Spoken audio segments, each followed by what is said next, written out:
membahas logic itu memang menarik. Jadi di video kali ini kita akan mencoba ngobrolin seputar logic ya, mengembangkan pola pikir kita sebagai seorang programmer dari hal yang paling kecil yang bisa kita implementasikan itu seperti apa. Nanti di tengah kita akan coba tes dan juga praktek sedikit seputar yang namanya logic dan pengimplementasiannya terhadap program yang kita punya itu seperti apa. Sebenarnya logic itu udah ada di diri lu tuh udah dari lama gitu. Dari lu kecil, bahkan ketika lu bayi pun kayaknya udah ada logiknya sebenarnya, cuman kita aja nggak sadar gitu kan. Nah, jadi logik tuh udah nempel di sini, tapi lu tuh nggak bisa ngeluarinnya. Sehingga akhirnya ketika lu mau ngoding atau lu lagi ngoding nih, lu nggak bisa numpahin apa yang ada di otak lu ke dalam programnya, atau pengimplementasiannya itu susah. Kita gimana cara memunculkan logik tersebut dan gimana caranya mengimplementasikan apa yang udah kita pikirkan dari logika yang muncul di otak kita, misalnya kayak gitu ya kan. Kalau logiknya ada nih ya, biasanya bisa menguraikan sebuah masalah yang besar menjadi potongan-potongan masalah dan kita akan selesaikan dari yang mana yang lebih prioritas. Dan juga dengan logik kita biasanya memperhatikan detail-detail kecil di dalam suatu sistem, entah apapun itu, kita bisa fokus ke hal-hal kecil ya bro. Dan dari hal kecil itu membuat kita menjadi penasaran, dan dari penasaran membuat kita untuk mengeksekusi sesuatu. Dan juga kalau dengan logik kita bisa mudah memprediksi apa output dari sebuah inputan.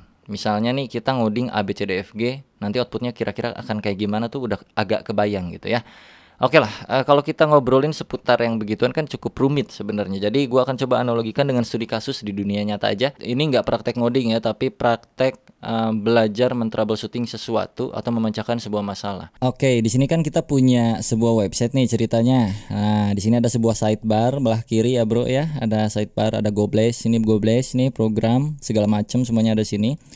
Dan di sini ada lalala, kalau kalian lihat. Lalala ini statik. Dan ternyata banyak orang yang gimana caranya bang, ketika klik ini pengen ininya berubah, ketika klik ini pengen ininya berubah, ininya berubah tanpa mereload sebuah programnya, tanpa refresh websitenya gitu. Jadi cuman pas diklik langsung muncul secara real time tanpa kayak gitu. Gua tunjukin dikit ya. Ini udah gua bikinin si codingannya. Sederhana. Ini lalanya gua ilangin dulu. Oke. Kalau gua klik home, mari kita refresh homepage ya bro. Kalau kita klik all program, Gobles, semuanya sudah sesuai tanpa mereload websitenya. Lu lihat dah, ya enggak? Karena kebetulan ini gua pakai React.js ya, JavaScript. Jadi ini kurang lebih namanya bermain DOM, Document Object Model. Kita mau apa, kita ubah renderannya, kita panggil yang ini, panggil yang itu tanpa harus merubah halamannya atau mengganti halamannya ke halaman baru ya. Itu makanya JavaScript menarik, betul? Dan logiknya sederhananya taruhlah seperti ini ya. Kasusnya kita kan pengen merubah tengah-tengah sini menjadi sesuai seperti apa yang ada di sidebarnya CBD, maka ini harus CBD. Berarti pertama tahapannya adalah gimana caranya kita tahu bahwa CBD ini ketika kita diklik ya, ketika CBD ini diklik maksud gue, kita harus tahu CBD ini apa nilainya.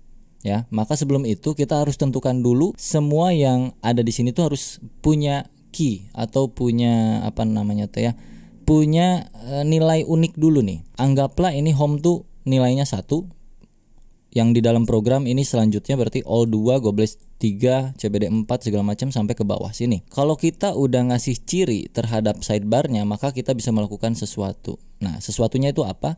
Karena kebetulan di React.js itu semuanya based on komponen, keseluruhan website ini adalah gabungan dari beragam dan bermacam-macam komponen yang gua bikin. Contoh si program. Ini program adalah komponen sendiri. Kalau lu cek ke codingannya, dia tuh program ada di sini, program.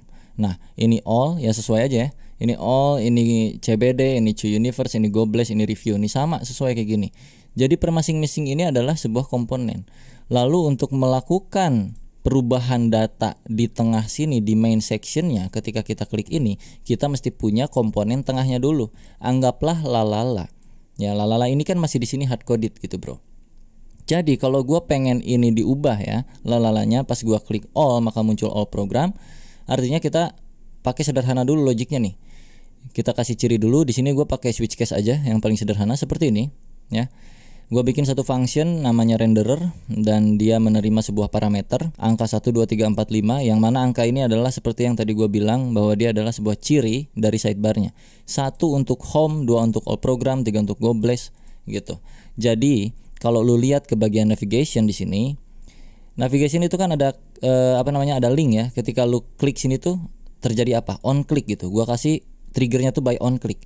Ketika diklik on click, apa yang gue lakukan? Yang gue lakukan adalah set location state. Ini sebagai penamaan doang ya, bebas sebenarnya namanya apa. Set location state ini kurang lebih untuk mengubah nilai default dari sidebarnya. Jadi gua bikin dulu tuh sidebar ini punya nilai default. Ketika pertama kali websitenya di reload, nilai defaultnya adalah 1. Dia diam di home. Kalau kesini ya sesuai dengan switch case yang tadi udah kita set 1, 2, 3, 4, 5 gitu. Nah, logic berikutnya adalah ketika kita set ini masih hard coded ya. Maksudnya ini masih codingannya masih belum final dan ini baru pengetesan untuk logic doang. Jadinya ketika navigation home itu diklik, maka set default location state-nya itu di angka 1. Kalau misalnya yang program bagian all yang ini diklik, maka set location state-nya ke angka 2. Gobles ke angka 3 dan seterusnya sampai 21. Agak sedikit gobles memang, tapi nggak apa-apa. Untuk pengetesan logic dulu. Nah, ketika kita klik ke bagian mana yang ada di sini, akan mengarah ke program yang mana yang udah kita bikin, komponen mana. Misal kalau ke home, maka kalau kita klik ya, kliknya 1, maka dia akan return home. Kalau kliknya 2 itu yaitu si all program ini, maka akan masuk ke komponen all program. Jadi kalau gua telusuri ini ke dalam, nanti muncul all program seperti ini. Kita buka functionnya ya. Ini kan gua matiin dulu tadi. Nah, ini nih. Ini function yang udah gua bikin. Kalau kita all maka all program, gobles maka gobles, cbd maka cbd. Gitulah kurang lebih. Agak sedikit ribet juga ya ngejelasin logic ya. Tapi semoga kalian mengerti lah. Oke, ada masalah berikutnya. Bagaimana kalau ini website kita perkecil misalnya versi mobile? Nah, kayak begini. Apakah berpengaruh? Berpengaruh tuh. Ke all ini kita close lagi jadi all program. Kalau ke CBD kita close lagi jadi CBD. Tapi ada masalah, Pak. Ketika kita klik, dia tuh nggak langsung nge-close. Gue pengennya pas diklik di bagian mobile, dia langsung ke close nih navigation barnya gitu, bro. Menelusurinya adalah mulai dari navigation barnya dulu. Kalau kalian lihat sini ada navigation bar ya kan. Di sini navigation bar itu kan ada burger menu. Burger menu diklik dia langsung muncul ini, ya kan? Berarti kita cari nih bagian burgernya ada di mana gitu. Nah, kalau lu cari ya misalnya lu udah punya codingannya juga ya kan. Terus lu udah dapet tuh burger di mana. Nah, kalau gua burgernya kan ada di sini. Nih si burger ini nih. Ketika burgernya diklik maka open lah navigation barnya ya. Yang gua open adalah navigation barnya. Klik muncul navigation barnya. Oke. Lalu ketika diklik lagi yang ada dalam sini gua pengennya tuh dia hilang alias dia ke close. Caranya adalah berarti triggernya ketika ini diklik on click yang ada di sini set opennya harus balik lagi ke posisi default. Maka sederhananya itu tinggal di bagian navigation bar itu kita kasih ini nih trigger bareng dengan ketika lu ngeklik si iniannya. Sama aja kan, tadi lu ngeklik ini untuk munculin si CBD-nya, lu klik gobles untuk munculin goblesnya. Kalau sekarang lu klik ini munculin si CBD-nya plus juga hide ininya, burgernya. Nah, makanya gue bikin satu function untuk menggabungkan itu semua. Set selection untuk memunculkan main sectionnya yang ada di sininya ya. Lalu di sini gue bikin set opened false, yang mana set open false itu supaya si burger yang tadi kita punya ini bisa ke close lagi. Nah, setiap apa dia akan nge-close? Setiap kali navlink diklik. Jadi kalau kita klik ini otomatis berubah ke close, otomatis berubah. Kayak gitu kurang lebih ya, bro. Sesederhana itu sebenarnya. Ini belajar pola pikir aja. Caranya mungkin banyak beragam, nggak cuman kayak begini, nggak harus gini juga. Lu bisa bikin function kayak gimana, lu nggak mesti harus pakai switch case kayak gue gini sampai 21 biji.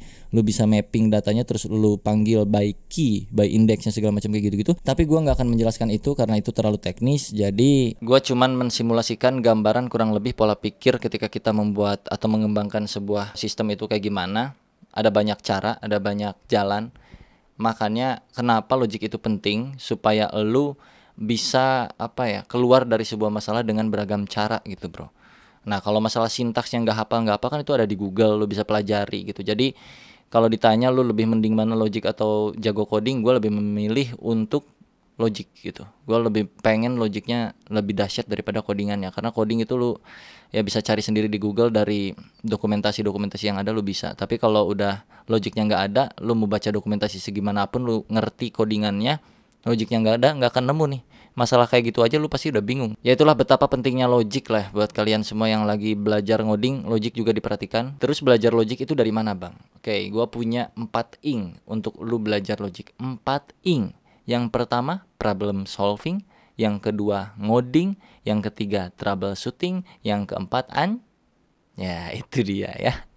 Tipsnya dari gue adalah belajar sesuatu berdasarkan studi kasus. Lu bikin project aja, karena dengan cara begitu lu akan banyak mendapat masalah dan lu bisa nambahin fitur unlimited gitu bro, berkelanjutan terus seiring berjalannya masalah gitu ya. Jadi bikin project aja dulu, nggak apa-apa.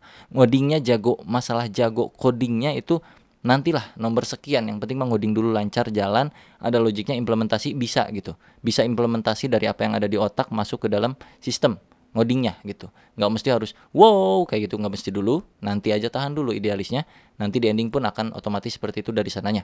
Yang jago ngoding jarang ngaku jago ngoding, jadi tenang aja bro ya. Terus yang kedua, kalau ada error jangan buru-buru cari di Google, jangan buru-buru lihat di YouTube. Pikir dulu, kalau lu nemu solusinya, lu coba dulu coding. Kalau lu nggak tahu sintaksnya apa, lu bisa browsing di dokumentasi aslinya itu sintaksnya seperti apa. Kalau udah menyerah baru ke Stack Overflow, ke YouTube, kemana-mana gitu bro. Dan yang pas terakhir, kalau lu cek tutorial di YouTube ataupun lu belajar ngikutin codingan orang, ya diperhatikan juga flow yang dia gunakan seperti apa. Jangan cuman iya-iya aja lu ngikutin tutorialnya, tapi lu kasih improvement dari apa yang dikasih di tutorialnya. Misalnya tutorial sistem absensi, ya lu kembangkan lagi lah. Bikin fitur tambahan apapun itu, misalnya request approval untuk izin cuti dan segala macam, laporan, printing dan segala macam, semuanya printing, report gitu bro. Dan prosesnya lu ulangi lagi dengan project yang berbeda, dan kurang lebih tahapan membangunnya seperti apa, nanti lama-lama lu akan udah terbiasa sendiri. Jadi kalau mau bikin sistem A kurang lebih gini, B kayak gini, C kayak gini, udah ada gambaran. Sampai nanti di endingnya ketika ada tawaran project, lu bisa menentukan berapa duit yang harus lu tentukan untuk project tersebut, karena lu udah tahu tingkat kesulitannya seperti apa, deadline-nya atau timeline-nya itu seperti kayak gimana untuk mengerjakan software tersebut dengan beragam macam framework, aplikasi dan segala macamnya. Oke, segitu aja dari gue tentang logic, semoga bisa bermanfaat. Sampai jumpa di video berikutnya. Bye bye, jangan lupa follow Instagram kalau pengen. God bless.